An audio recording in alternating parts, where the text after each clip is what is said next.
Şəhid şəkillərinə toxunmayın. O şəkillərə baxanda hansısa ana təsəllisini tapır. Analar var deyir ki, oğlumun şəklinə toxunsalar həmin gün ölərəm. Çünki deyir, mən o yolu keçəndə oğlumun şəklini görəndə elə bilirəm ki, o sağdır, o yaşayır. Və bugün hansısa icra başçısının qəhrəman oğul görmək xoşuna gəlmir. Niyə? Siz də bu Azərbaycanın oğlusuz. Şəhərin inkişafı, hansısa kəndin inkişafı filan çox gözəl başa düşürəm. Bunlar olmalıdır.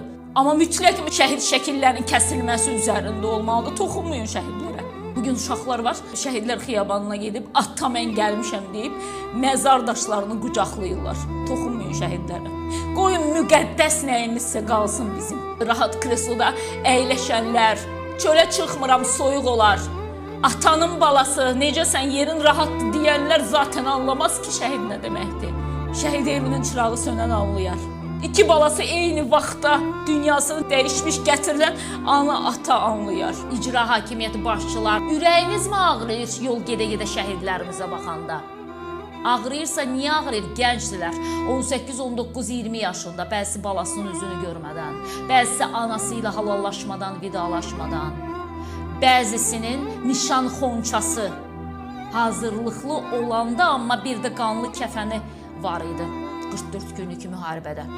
Onları mı düşünüb ürəyiniz ağrıyır, yoxsa şəhid şəkillərini ərazidən götüzdürüb orada böyük bir supermarket tikdirmək istəyirsiniz, orada böyük bir mağaza tikdirmək istəyirsiniz, qəhrəmanlarımızı unutturmağa mı çalışırsınız? Onlar qayıtmayacaqlar bir daha geri. Amma onlar əbədi qalacaqlar Azərbaycan tarixində. Niyə? Çünki qəhrəmandırlar. Amma biz icra başçılarını necə xatırlayırıq? Şəhid şəkillərini kəstirən, yerində nə bilim hansısa bir yaşa obyekti tikdirən, öz oğlunu gizlədib hansısa kasıbın balasının vurulduğu dirəyi yerindən kəstirən biz sizi elə xatırlayacağıq. Amma biz sizi elə xatırlamaq istəmirik. Şəhid şəkillərinə toxunmayın.